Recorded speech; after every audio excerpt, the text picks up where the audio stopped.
Okay दोस्तों, अब हम लोग इस वाले करंट इलेक्ट्रिसिटी चैप्टर के लास्ट पार्ट पर आ चुके हैं and that is the electrical instruments. Please take a screenshot regarding this to make the notes properly. ठीक है, and then we can start. Okay, so हमें कोई भी एक इलेक्ट्रिकल सर्किट में एक प्रैक्टिकल ब्रांच पे बहुत सारे चीजों को प्रैक्टिकली मेजर करना पड़ता है. दैट इज उस ब्रांच का current, potential difference across it, resistance, total charge phloem, heat produced, power, ये सब डिफरेंट चीज जो है वो हमें मेजर करना होता है. और ये सारे के सारे जो हमारा इंस्ट्रूमेंट्स है, ये सारे के सारे जो क्वांटिटीज है, उनको मेजर करने के लिए हमें कुछ पर्टिकुलर सेंसिटिविटी वाले इंस्ट्रूमेंट्स का इस्तेमाल करना पड़ता है. And for the very specific purposes we have some very specific instruments. तो हम एक एक करके वो सारे इंस्ट्रूमेंट जो है वो हम देखने वाले हैं. अलग अलग इंस्ट्रूमेंट्स जो है वो अलग अलग काम करते हैं. क्या करते हैं उसके बारे में देखते हैं. सबसे पहले है गैल्वेनोमीटर. गैल्वेनोमीटर में क्या है? बेसिकली गैल्वेनोमीटर जो होता है वो हमारा एक करंट मेजरिंग डिवाइस है that measures us the current with the help of a needle. And वो निडल जो है वो एक सर्कुलर स्केल के ऊपर बेस्ड होता है. एंड जो निडल के डिफ्लेक्शन के थ्रू हमें करंट का वैल्यू जो है वो हमारा देता है. यहां पर हम देख सकते हैं basically we have a scale, we have a needle. ठीक है, और ये निडल होके यहां पर जो अलग अलग घर है उसके तरफ पॉइंट आउट करता है. And this is a deflection type current measuring device है. दैट इज अ बेसिक काम है, basic principle of galvanometer. The galvanometer needle is basically connected to a rotary arrangement. और वो कैसे काम करता है उसके बारे में अभी हम पढ़ नहीं सकते हैं, वो हम अगले चैप्टर में बात करेंगे. बट एक स्पेसिफिक रोटेटरी अरेंजमेंट के थ्रू जो है हमारा ये गैल्वेनोमीटर काम करता है. दो प्रकार के मेन गैल्वेनोमीटर्स होते हैं. पहला जो है वो है हमारा unidirectional, that only measures the magnitude of current. And दूसरा जो है वो है हमारा bidirectional, that bidirectional measures the magnitude and the direction of current.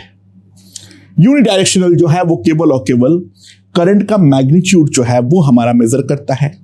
ठीक है, जो बाई डायरेक्शनल है वो मैग्नीट्यूड और करंट डायरेक्शन करंट का दोनों हमें दिखाता है. जो हमारा यूनिडायरेक्शनल गैल्वेनोमीटर है उसके अंदर दो टर्मिनल्स होते हैं. एक होता है रेड और एक होता है black. Red one is called the plus and the black one is called the minus.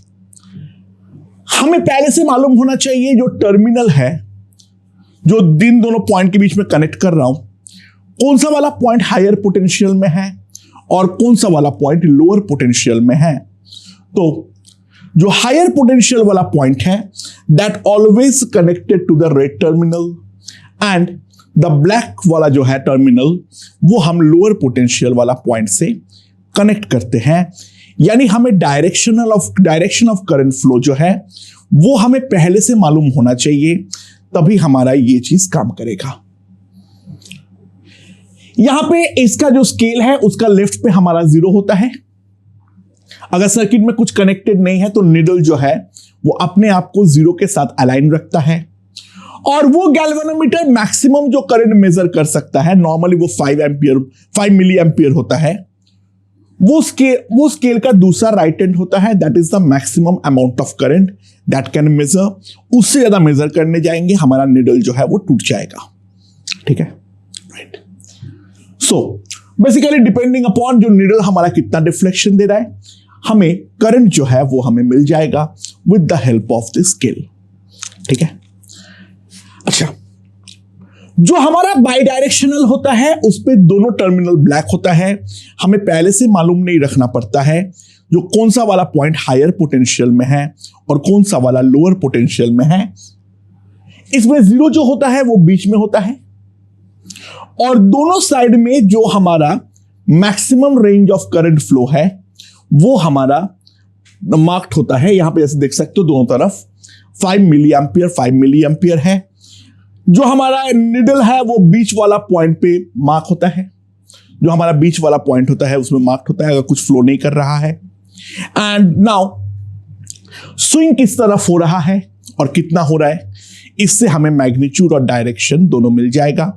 ये लिखा हुआ होता है जो राइट वाला जो हमारा स्विंग है वो टॉप टू डाउन दे रहा है करंट, और जो हमारा अगर लेफ्ट हैंड स्विंग है वो down to top down to up वो करंट हमारा फ्लो कर रहा है। यानी करंट का डायरेक्शन ये डायरेक्शन ऑफ स्विंग से हमें मालूम पड़ जाएगा। ठीक है, अच्छा गैल्वेनोमीटर को हम सीरीज में कनेक्ट करते हैं। ठीक है, तो गैल्वेनोमीटर का रेजिस्टेंस बहुत ज्यादा नहीं हो जाना चाहिए। सीरीज में कनेक्ट करने का मेन रीजन है क्योंकि हमारा करंट फ्लो हो रहा है। ठीक है, तो करंट तो सेम हमारा सीरीज में होता है। तो नॉर्मली जो हमारा गैल्वेनोमीटर का रेजिस्टेंस होता है वो लो होता है, बट खैर होता तो है ही। तो गैल्वेनोमीटर का उस रेजिस्टेंस को हम बोलते हैं कॉइल रेजिस्टेंस यानी आरजी। और जो मैक्सिमम अमाउंट ऑफ करंट जो है वो जो हमारा फ्लो कर सकता है, जो मेजर कर सकता है बेसिकली वो, उसको हम बोलते हैं the range of the galvanometer denoted by capital IG. RG का जो जनरल वैल्यू होता है वो हमारा 50 to 100 ओम होता है, और जो आईजी होता है that is generally of the order of milli ampere. Now ये हमारा सर्किट का रिप्रेजेंटेशन है। गैल्वेनोमीटर को हम जी से रिप्रेजेंट करते हैं, जस्ट लाइक एमीटर जो मैंने पहले दिखाया था। गैल्वेनोमीटर को हम इस तरीके से रिप्रेजेंट करते हैं। ठीक है, अच्छा नाउ गैल्वेनोमीटर जैसे ही एग्जैक्ट सेम एक एपरेटस होता है that is called the ammeter. ये भी deflection based current measuring instrument ही है। ठीक है, एंड यहां पर जो हमारा एमीटर जो है वो नाम चालू होता है एम्पियर मीटर से। करंट को हम एम्पियर में मेजर करते हैं, इसलिए गैल्वेनोमीटर और एमीटर का वर्किंग प्रिंसिपल में कोई डिफरेंस नहीं है। द ओनली डिफरेंस इज जो हमारा एमीटर है उसका रेंज काफी बड़ा होता है। हाँ, कुछ एमीटर्स मिली एम्पियर के ऑर्डर में भी दिखा सकता है, एंड बहुत सारे एमीटर्स जो है वो 10 एम्पियर 100 एम्पियर वहां तक भी जो है वो हमारा मेजर कर सकता है। ठीक है, राइट। सो बेसिकली फंडा ये है, एमीटर और गैल्वेनोमीटर में डिफरेंस जो है that is only due to the difference in range. इसके अलावा कोई फंडामेंटल डिफरेंस तो होता ही नहीं है। ठीक है, तो गैल्वेनोमीटर को हमेशा हम एमीटर में कन्वर्ट कर सकते हैं। तो रेंज अगर हमें बढ़ाना होता है तो उसके लिए एक स्पेसिफिक टेक्निक होता है that is called the shunting. ठीक है, व्हाट इज शंटिंग? गैल्वेनोमीटर के दोनों टर्मिनल के अक्रॉस हम एक बहुत ही ज्यादा लो रेजिस्टेंस जो है वो हम लगा देते हैं। तो सपोज करो this is the galvanometer that the resistance is RG and the range that it can measure is IG. ठीक है, अब मैंने गैल्वेनोमीटर के पैरेलल में एक बहुत छोटा रेजिस्टेंस लगा दिया। This is called the shunt, और जो शंट का रेजिस्टेंस है वो है हमारा RS. Now RS is much less than RG. So IG जो हमारा ये अगर हमारा RS much less than RG है तो ट्राई टू अंडरस्टैंड दोनों के अक्रॉस पोटेंशियल डिफरेंस सेम है, तो ज्यादातर करंट हमारा शंट के थ्रू ही फ्लो करेगा, गैल्वेनोमीटर के through negligible amount of current flow करेगा। ठीक है, सो मान लो हम ये वाले जो शंटेड गैल्वेनोमीटर है उसके थ्रू मैंने करंट मेजर किया। I want to find what is the range. देखो मेजर तो गैल्वेनोमीटर ही करेगा, हमें गैल्वेनोमीटर के हेल्प से एक्चुअल सर्किट पे वैल्यू जो है वो हमें निकालना पड़ेगा। ध्यान दो क्या है, यहां पर जो हमारा करंट फ्लो कर रहा है that is the ammeter, that is IA। ये IA दो पार्ट में डिवाइड होता है, IS and IG। So obviously बात है IG जो होगा that will be much less than IS, यानी IA प्रैक्टिकली IS ही होगा, ठीक है। एंड ध्यान देना, applying the KCL at this point, this can be written and the value of IG inverse ratio पे डिवाइड होकर हम ये लिख सकते हैं, तो IA will be IG into RG plus RS by RS। So IA, ये RG प्लस RS को मैं प्रैक्टिकली RG लिख सकता हूं। सो IA will be approximately IG into RG by RS। तो गैल्वेनोमीटर जब फुल स्केल डिफ्लेक्शन दे देगा ये वाले के थ्रू, तो जो एक्चुअल में करंट है हम इस फॉर्मूले से निकाल लेंगे।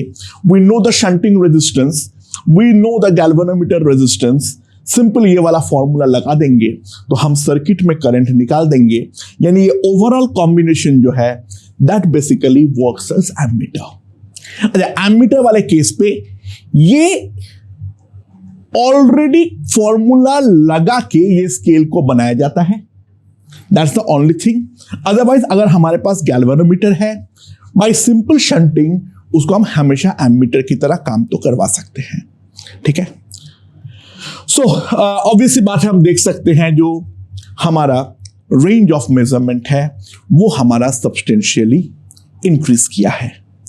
अब हम शंटिंग के ऊपर बेस करता हुआ कुछ क्वेश्चंस पहले देखेंगे and then we will do some more questions regarding the ammeter. सबसे पहले गैल्वेनोमीटर और ammeter and the concept of shunting जो है वो हमें समझ जाना चाहिए। Shunting is nothing but a very low resistance connected in parallel, that's it. इसके अलावा शंटिंग का कोई फंडा नहीं है। हाँ, रेजिस्टेंस जीरो तो हो ही नहीं सकता है, इस बात पे हमें ध्यान देना है। ओके, सबसे पहले सिंपल फंडा है, हमारे पास एक गैल्वेनोमीटर है जिसका RG 20 ओम है एंड IG जो है वो है मेरा 1 मिली एम्पियर। सो हमें शंट रेजिस्टेंस निकालना है जिससे हम इसको एमीटर में कन्वर्ट कर सके, having the range of 50 milli ampere. यानी बेसिकली हमें फुल स्केल डिफ्लेक्शन मिल जाना चाहिए जब हमारा करंट फ्लो करता है 50 milli ampere. So let us look at the scenario.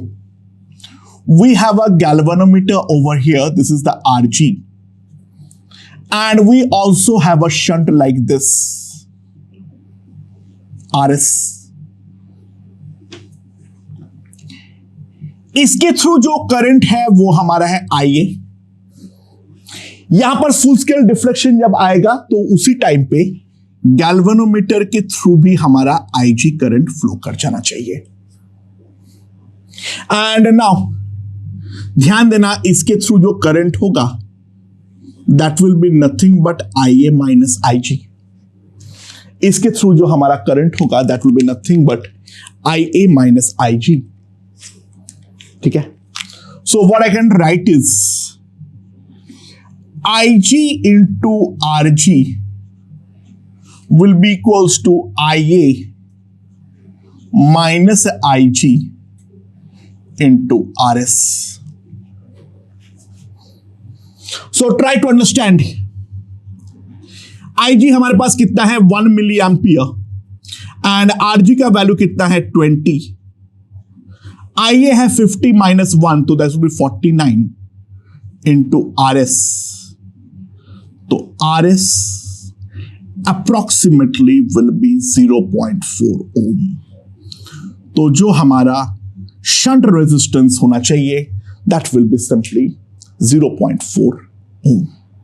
Okay दोस्तों, ध्यान दो क्या है। मेरे पास एक गैल्वेनोमीटर है of resistance 20 ohm and maximum scale deflection of 1 milli ampere. So now it has to be converted to an ammeter having the maximum scale deflection of 20 ampere, but we have a shunt resistance of only 0.005 ohm. So we have to find the resistance that need to be connected in the series with the galvanometer coil so that this conversion is made possible.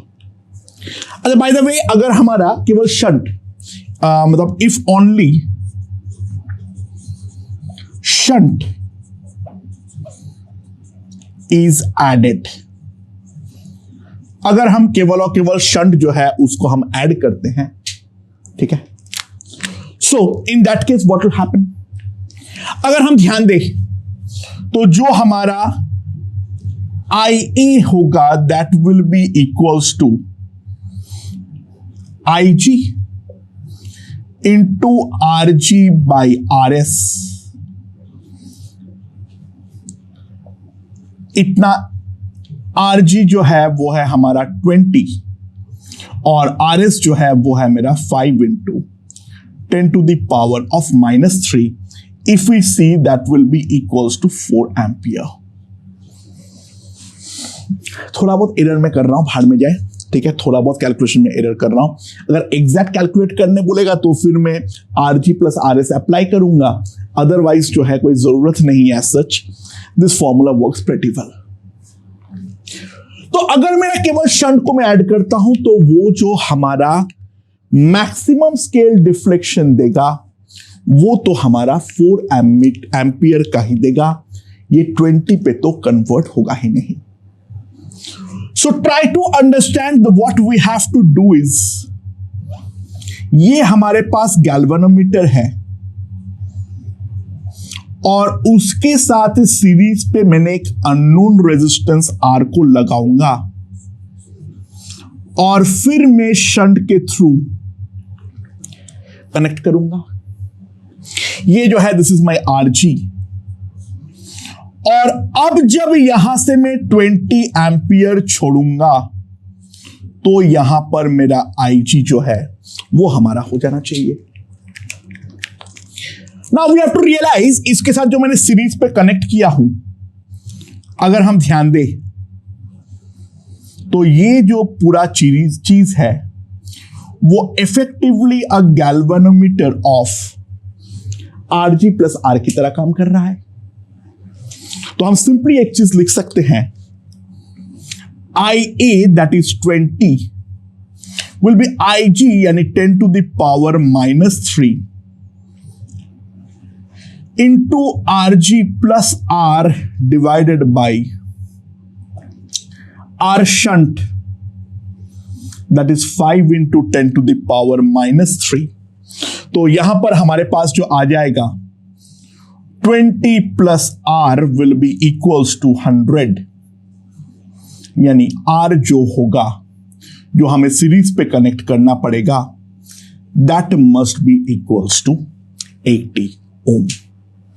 तो 80 ओम का resistance हमें series पे connect करना पड़ेगा, जो कि हमारा ये काम करे as a 20 ampere ammeter.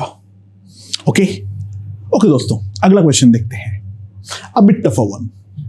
A multi-range ammeter is made via set of interchangeable shunts and a microampere range galvanometer। Now by shunts जो है वो बहुत सारे रेजिस्टेंसेस अवेलेबल है। मैं यहाँ पे एक नॉब है जिसको घुमा के मैं ये डिसाइड कर सकता हूं जो मैं कौन सा वाला शंट को कनेक्ट कर रहा हूं। वो सारे शंट्स बेसिकली आपस में पैरेलल में होता है। जहां पर नॉब घुमाऊंगा वो वाला रेजिस्टेंस जो है वो हमारा गैल्वेनोमीटर के साथ पैरेलल पे आके बैठ जाएगा, ठीक है। अच्छा, मैं पहला शंट को एक्टिवेट किया जो कि हमारा 1 माइक्रो एम्पियर का रेंज जो है वो हमारा बने, रेंज वो है एमीटर का, एंड वहां पर जो मैंने करंट मेजर किया वो है मेरा 1 मिली एम्पियर। एंड जब मैं इस तरीके से शंट को डिसाइड किया जो कि मेरा 3 मिली एम्पियर का रेंज बने, तब जो मैंने करंट मेजर किया वो है 1.5 मिली एम्पियर। तो सवाल ये है जो हमारा सर्किट का ट्रू करंट है वो हमारा कितना होगा, ठीक है। Okay, let's see. सबसे पहले गैल्वेनोमीटर के बारे में देखते हैं। तो यहां पर मेरे पास एक गैल्वेनोमीटर है लाइक दिस, एंड उसके साथ मैंने एक शंट रेजिस्टेंस जो है वो हम कनेक्ट कर रहे हैं RS, ठीक है। Now we are talking about the range, we are talking about the range first. तो यहां पर जो हमारा मैक्सिमम करंट जा रहा है वो IM है। ध्यान देना, गैल्वेनोमीटर का जो हमारा IG है वो तो हमारा फिक्स रहेगा क्योंकि ये RG भी हमारा फिक्स है, ठीक है। ये RG जो है वो भी तो हमारा फिक्स है, राइट। अच्छा, we really don't know the values of shunts, कोई आइडिया नहीं है मुझे, सो हम थोड़ा एग्जैक्ट कैलकुलेट करने का ट्राई करते हैं। सो ऑब्वियस सी बात है, हम लिख सकते हैं जो हमारा आई मैक्स होगा that will be I G plus I S, and that will be R S by R G, sorry I G को मैं चेंज क्यों कर रहा हूं, sorry I G plus I S को क्या लिख सकता हूं मैं, R G by R S into I G. तो जो हमारा आई मैक्स आएगा R G plus R S. अच्छा, ट्राई टू अंडरस्टैंड, आई जी जो है वो हमारा फिक्स है, आई जी जो है वो हमारा फिक्स है, राइट।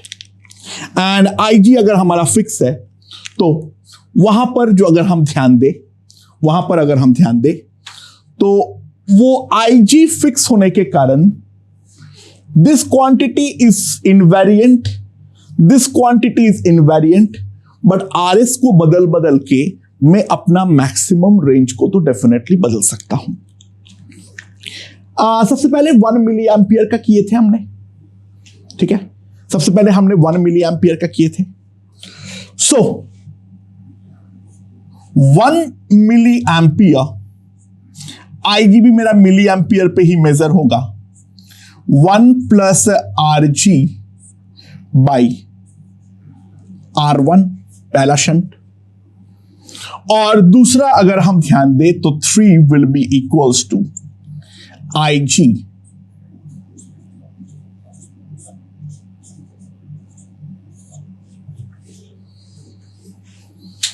ठीक है, ये चीज हम डेफिनेटली लिख सकते हैं। अच्छा सुनाओ, लेट्स सी, अगर हम ध्यान दें यहां पर दोनों को अगर हम डिवाइड करते हैं तो 3 will be equals to 1 plus R G by R2, 1 plus R G by R1। सबसे पहले तो हम ये चीज को डेफिनेटली लिख सकते हैं, ठीक है, राइट। इफ रिक्वायर्ड हम बाद में इस चीज का इस्तेमाल करेंगे।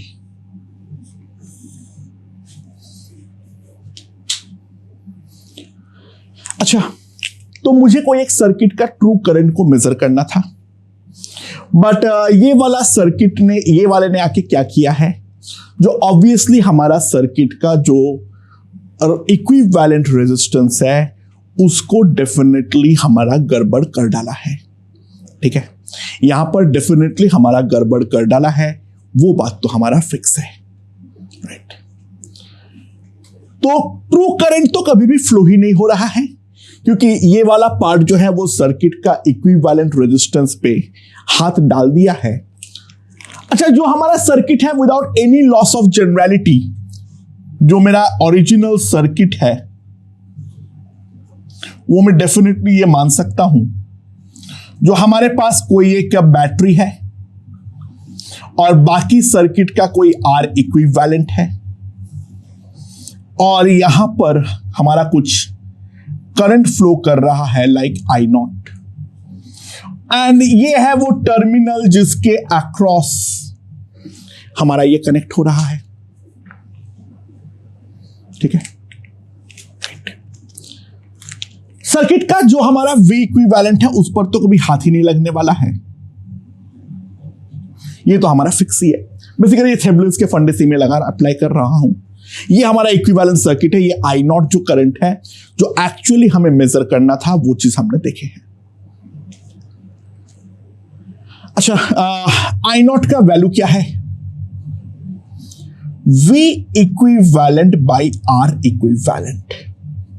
So that is the value of I naught that we are talking about. Now A और B में ये स्ट्रेट वायर छूट गया है और अब ये पूरा सर्किट जो है वो हमारा काम करना चालू किया है, ठीक है। तो सबसे पहले केस में जो हमारा करंट है, जो मेरा पहला सेटअप है, वहां पर करंट जो मेरा बन गया है वो 1 मिली एम्पियर बन गया है। तो try to understand 1 will be V equivalent by R equivalent plus the resistance of the ammeter. और दूसरे वाले केस पर जो हमारा 1.5 है, that will be V equivalent by R equivalent. ठीक है। सो अब अगर हम ध्यान दें यहां पर जो भी सारे इंपॉर्टेंट इंफॉर्मेशन था वो मैंने लिख दिया हूं। अच्छा, जब मैंने ये वाला सेटअप बनाया था तो एक्चुअल में जो करंट फ्लो किया था वो तो मेरा 1.5 ही किया था। तो ऑब्वियस सी बात है 3 एम्पियर में पूरा डिफ्लेक्शन मिलता है, तो 1.5 एम्पियर मेजर हो रहा है, मतलब गैल्वेनोमीटर के थ्रू आधा ही डिफ्लेक्शन हुआ है। That's obvious. जो हमारा गैल्वेनोमीटर है उसके थ्रू आधा ही डिफ्लेक्शन जो है वो हमारा हुआ है। ठीक है, यानी ऑब्वियस सी बात है 1.5 will be Ig by 2, 1 plus Rg by R2।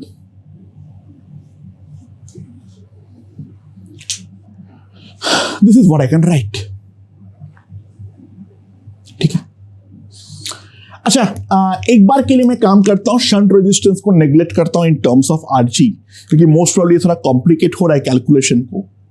तो ये अगर कैलकुलेशन में कॉम्प्लिकेट हो रहा है तो मैं यहां से अगर मैं इसमें 1 वाला टर्म को नेग्लेक्ट कर दूं, मैं R1 और R2 को बहुत हाई मान लेता हूं, तो ऑब्वियस सी बात है यहां से हमारे पास आएगा R1 by R2, that will be simply 3।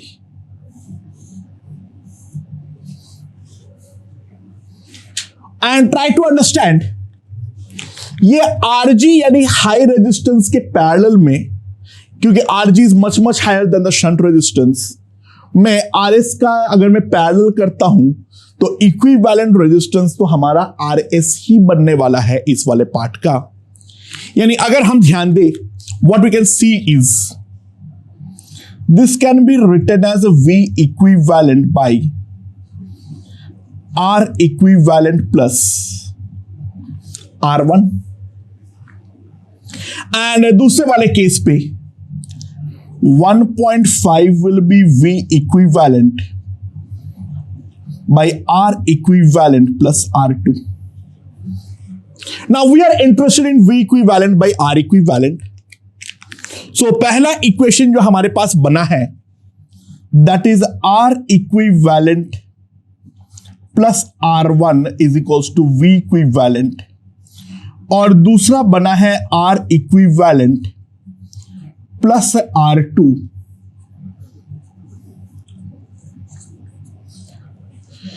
But R1 जो है वो हमारा है 3R2, हमने यहां से निकाले हैं।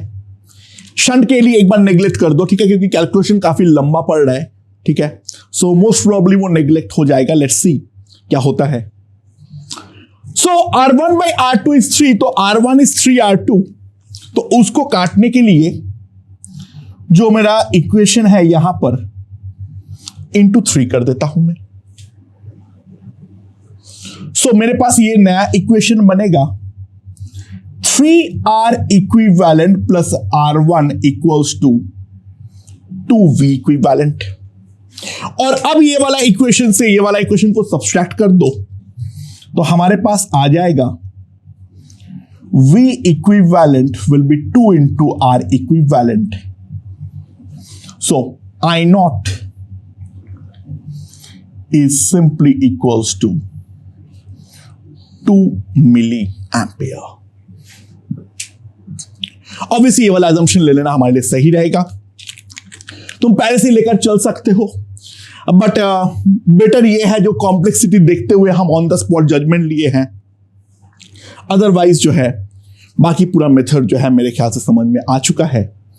यहां पर हमें समझना था जो सर्किट एग्जैक्टली क्या है। यहां पर हमें brief help of Thevenin's theorem हमने लिए थे, पूरा सर्किट को हम इफेक्टिवली एक बैटरी और एक रेजिस्टेंस की तरह ट्रीट कर सकते हैं for general any 2 points A and B. ठीक है, पहले उनके बीच में स्ट्रेट वायर था तो सर्किट का ट्रू करंट फ्लो हो रहा था, एंड जब हमारा वो मल्टी रेंज एमीटर सेट हो रहा था तो करंट के वैल्यू में डेफिनेटली बदलाव आ रहा था, जो हमने यहां पर साफ साफ देख सकते हैं। ओके दोस्तों, a galvanometer has a Ig equals to 300 milliampere. It has a 50 division on scale provided with a variable shunt.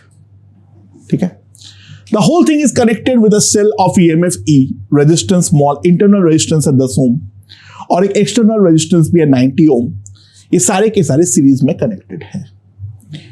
अच्छा, अगर मैं शंट 10 ओम का काटता हूं पैरेलल पे उस गैल्वेनोमीटर को, तो जो हमारा डिफ्लेक्शन दिखाता है वो दिखाता है 9 डिवीजन, और जो हमारा आरएस है वो अगर हमारा 50 ओम है तो हमें डिफ्लेक्शन अगर मिलता है 30 डिवीजन।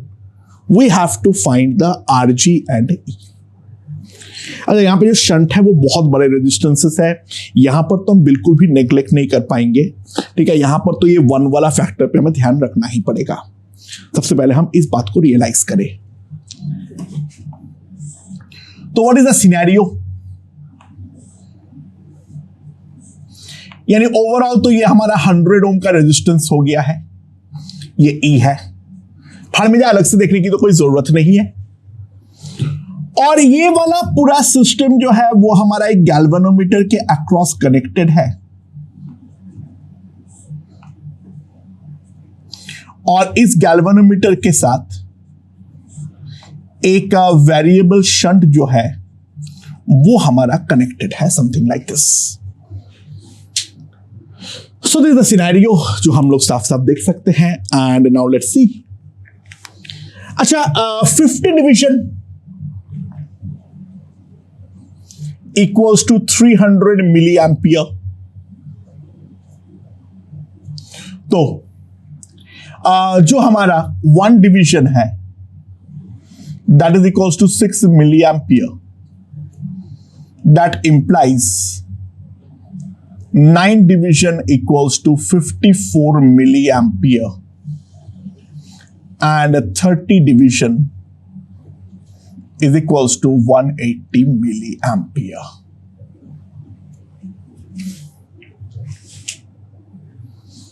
समझ में आ रहा है? यानी फर्स्ट वाले केस पे गैल्वेनोमीटर के थ्रू जो करंट गया है वो हमारा गया है 54 मिलीएम्पियर, और दूसरे केस में गैल्वेनोमीटर के थ्रू जो करंट फ्लो किया है दैट इज 180 मिलीएम्पियर। अच्छा, ध्यान दो, इसका अगर मैं रेजिस्टेंस को आरजी बोलता हूं तो ये वाले सर्किट का जो आर इक्विवेलेंट होगा that will be R S R ji divided by R S plus R G plus 100।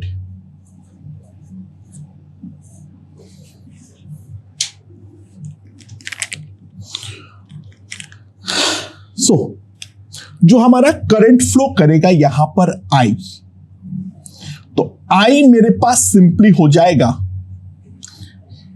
E divided by R equivalent. तो हमारा जो इसके थ्रू करंट जाने वाला है गैल्वेनोमीटर के थ्रू, तो गैल्वेनोमीटर के through current I dash that will be simply equals to E by R equivalent into R S by R G plus R S. ये हम लोग साफ साफ देख सकते हैं। अच्छा, बाय द वे इसको थोड़ा सा हम सिंप्लीफाई कर लेते हैं, तो I dash will be E into R S. अच्छा, इसको अगर हम कर लेते हैं तो ऊपर आएगा आर एस प्लस आर जी, जो यहां पर कटेगा तो इसको तो वापस लिखने की जरूरत नहीं है। E by R S R G plus 100 into R S plus R G. This is simply we can write. So that is the current through the galvanometer. और पहले केस में वो 54 है, दूसरे केस में वो 180 है। Now we are left only with calculations, so let's see. 54 is equals to E। पहले केस में तो ये हमारा है 10, 10 इंटू RG plus 100 into 10 plus RG। 10 से डिवाइड कर दो तो this will simply come out to be E by, यहां पर 10 बचेगा तो 11 RG plus 100। On the other hand दूसरा वाला जब मेरा 180 करंट जा रहा है तो 180 will be equals to 50E by 50 RG plus 100 into 50 plus RG। ऊपर नीचे 50 से डिवाइड कर दो, यहां पर RG आएगा और यहां पर तो 2 होगा तो 3 RG आएगा।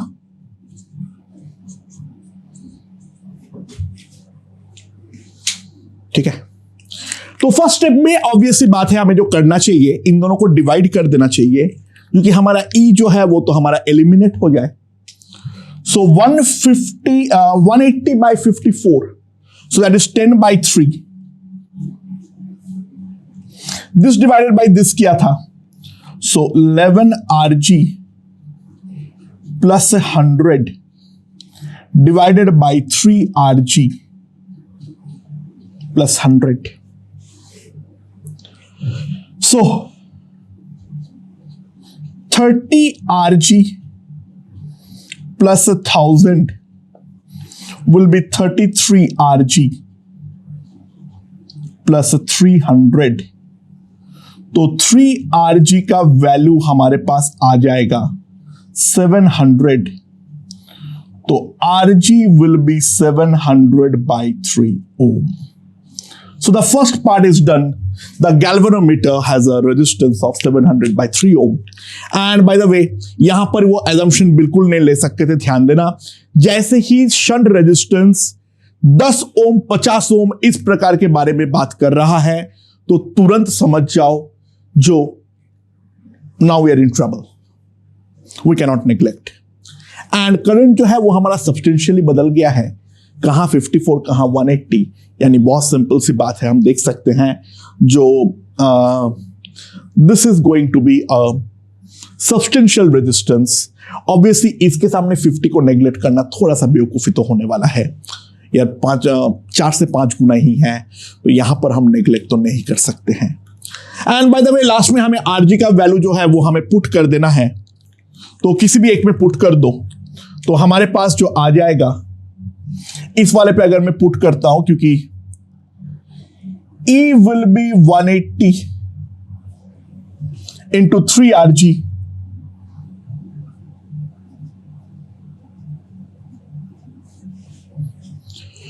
ये हमारे पास आ जाएगा। ठीक है, एंड बाय द वे ये मिली एम्पियर में है तो इंटू 10 to the power -3 करना मत भूलो, इतना वोल्ट।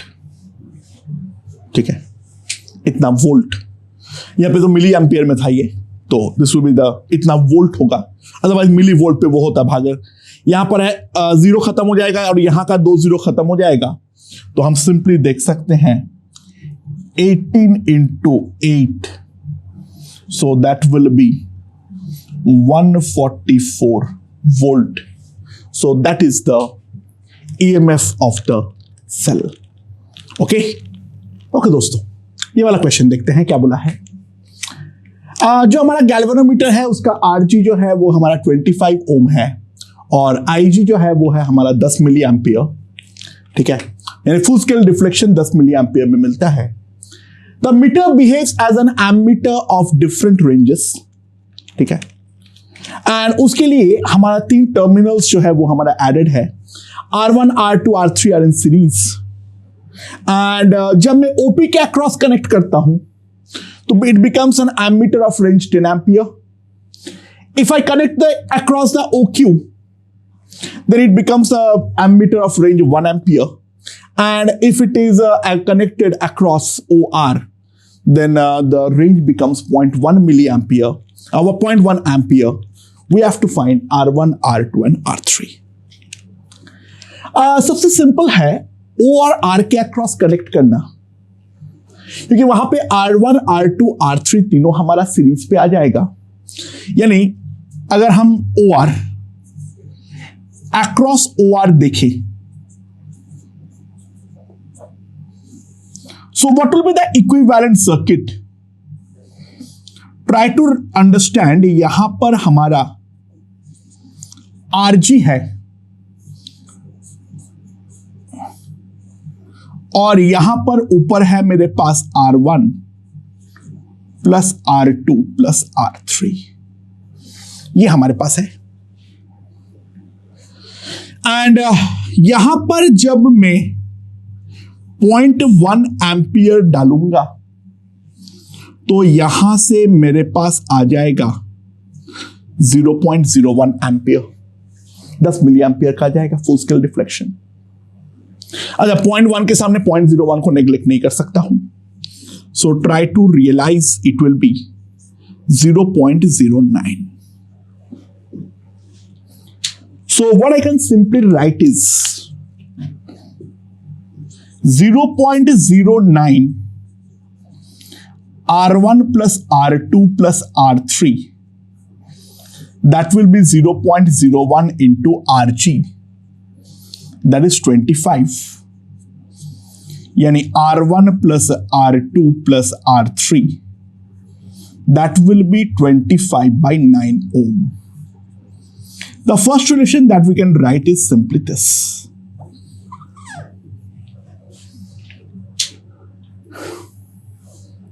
अब एक काम करते हैं, कोई फर्क नहीं पड़ता है तुम ये वाला लेते हो या OP लेते हो या OQ लेते हो, डजंट मैटर।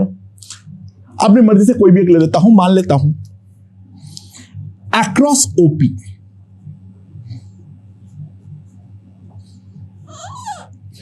OP के अक्रॉस अगर मैं कनेक्ट करूंगा तो ध्यान देना, ये दोनों टर्मिनल तो पूछ गया है, तो R2 और R3 G के साथ सीरीज में आ गया है। यानी जो हमारा सर्किट है वो है मेरा, यहां पर G है, यहां पर मेरे पास R2 और R3 G के साथ सीरीज में आ जाएगा,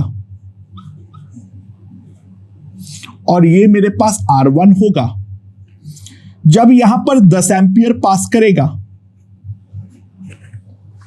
अरे 10 के सामने 0.01 को नेग्लेक्ट कर सकते हो, तो ये मेरे पास सिंपली यहां पर मैं 10 जो है वो मान सकता हूं। ठीक है, तो simply what I can write is 10 into R1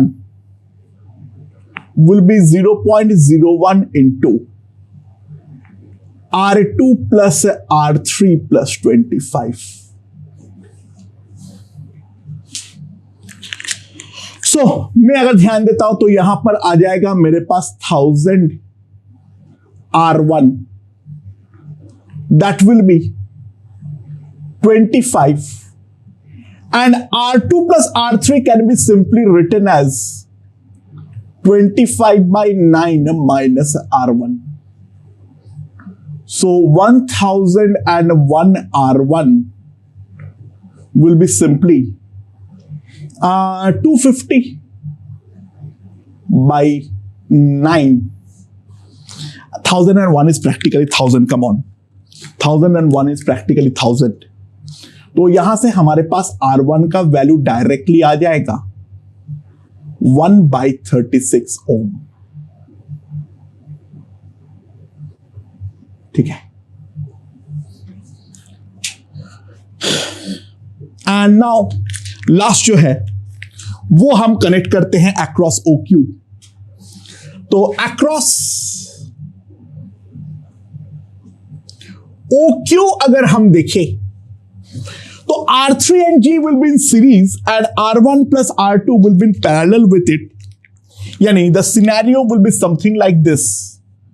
We have a galvanometer over here the R3 is in series with it, and ऊपर जो है मेरे पास R1 प्लस R2 है, एंड यहां से जब मैं 1 पास कराऊंगा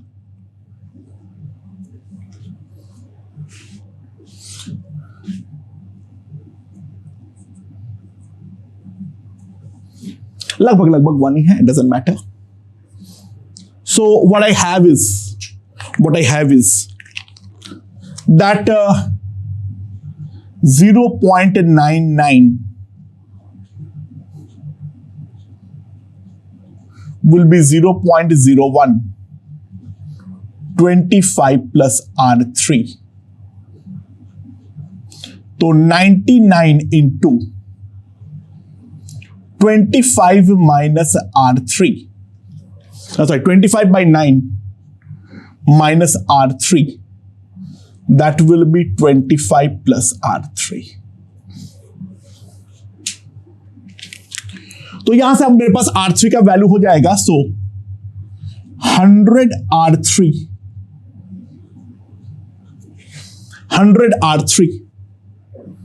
will be simply equals to, अगर हम ध्यान दें इसको यहां पर ले जाओ तो 25 यानी 250 आ जाएगा मेरे पास, ये मेरे पास 250 आ जाएगा. तो मेरे पास R3 सिंपली आ जाएगा 2.5 ओम.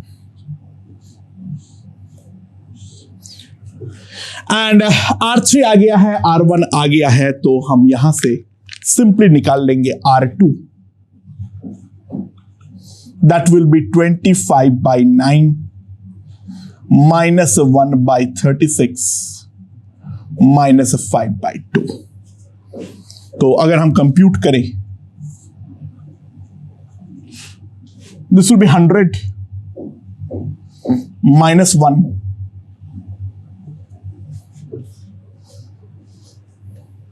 so R2 जो होगा this will be 9.25 ohm. R2 जो होगा that will be simply 0.25 ohm and R1 is 1 by 36 ohm. तो तीनों का रेजिस्टेंस जो है वो हमारे पास आ चुका है. ओके दोस्तों, ये वाला क्वेश्चन देखते हैं. अच्छा, एक एमीटर को डबल स्केल है, डिपेंडिंग अपॉन जो मैं किस तरीके से इस्तेमाल कर रहा हूं. ये या तो नीचे वाला जो हमारा कैलिब्रेशन है, ग्रेजुएशन है, उसके अकॉर्डिंग काम करता है, that is of a range of 0 to 1 ampere, and या तो 0 to 10 एम्पियर का जो हमारा कैलिब्रेशन है उसकी तरह भी काम कर सकता है. तो वो एमीटर को यूज करने का तरीका क्या है, ध्यान दो. ये वाले सर्किट पे जो उसका पॉजिटिव टर्मिनल है वो फिक्स है. यहां पर मैं एक गैल्वेनोमीटर ले लिया हूं जिसका आरजी जो है वो है हमारा 50 ओम, ठीक है, एंड जो हमारा इसका फुल स्केल डिफ्लेक्शन होता है वो मेरा 1 मिली एम्पियर पर होता है. ये हमारा 1 मिली एम्पियर पर होता है. दो पॉसिबल यूजेबल टर्मिनल है जस्ट लाइक दिस. या तो नेगेटिव टर्मिनल की तरह T1 को इस्तेमाल करोगे या तो T2 को इस्तेमाल करोगे. तो सवाल ये है, जो अगर मुझे 10 वाले का बनाना है तो मैं कौन सा वाला टर्मिनल यूज करूंगा, और अगर मैं 1 एम्पियर वाले का बनाना चाहता हूं तो मैं कौन सा वाला टर्मिनल को यूज करूंगा. तो सवाल यहां अब तो सवाल यह भी है जो हमारा R1 और R2 का वैल्यू क्या होना चाहिए. Pretty similar to this. यहां पे तुम्हें टर्मिनल्स मालूम था, यहां पे तुम्हें टर्मिनल्स को प्रेडिक्ट करना है. बट ये वाले क्वेश्चन से इंस्पिरेशन लो. अगर मैं T2 को इस्तेमाल करूंगा तो शंट रेजिस्टेंस बढ़ेगा. यहां पर गैल्वेनोमीटर वाले रेजिस्टेंस पे कोई बदलाव नहीं आएगा, 25 के 25 ही रहेगा, ठीक है. शंट रेजिस्टेंस जितना कम होता है करंट उसके थ्रू उतना ज्यादा होता है, गैल्वेनोमीटर के थ्रू करंट उतना बढ़ जाता है, ठीक है. शंट रेजिस्टेंस जितना हमारा कम होगा उतने अच्छी बात है, ठीक है, और गैल्वेनोमीटर लाइन का रेजिस्टेंस जितनी ज्यादा है उतनी अच्छी बात है. तब हमारा वो ज्यादा रेंज की तरह काम कर पाएगा. ध्यान दो, यहां पर जब OP है तो 10 एम्पियर है, OQ है तो 1 एम्पियर है, OR है तो 0.1 एम्पियर है. सो उसी लॉजिक को आगे अगर मैं एक्सट्रापोलेट करता हूं, सो ऑब्वियस सी बात है जब मैं शंट की तरह R1 और R2 दोनों को इस्तेमाल कर लूंगा सीरीज पे, तो डेफिनेटली हमारा रेंज जो है वो हमारा डिक्रीज करेगा। So T2 is used for ammeter range of 1 ampere and T1 is used for the range of 10 ampere। बस ये डिसीजन लेने की देर थी। फिर तो ये अगले पिछले वाले क्वेश्चन की तरह ही है। तो when T1 is used, अगर मैं T1 का इस्तेमाल कर रहा हूं यहां पर, तो गौर से ध्यान देना क्या हो रहा है। सो शंट यहां पर हमारे पास अगर हम ध्यान दें तो गैल्वेनोमीटर G, जिसका RG हमारा 50 ओम है, उसके साथ R2 जो है वो हमारा सीरीज पर आएगा, और यहां पर जो है R1 हमारा पैरेलल पे आएगा। और ध्यान देना यहां पर 10 एम्पियर भेजने पर यहां पर 1 मिली एम्पियर का करंट ही तो जाना चाहिए। यानी प्रैक्टिकली ये पूरा का पूरा 10 एम्पियर यहां के थ्रू पास हो जाना चाहिए। कम ऑन, 1 मिली एम्पियर को उसके सामने मैं खेलूंगा नहीं, ठीक है ना, वो पागलपन है। So simply what I can write is 10 to the power -3 by Rg plus R2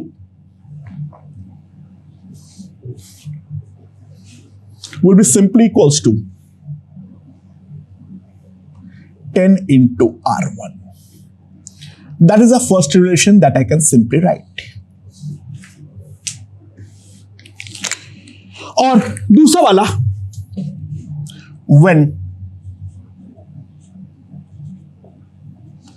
terminal 2 is used, तो सिंपली जो सिनेरियो बनेगा हमारा,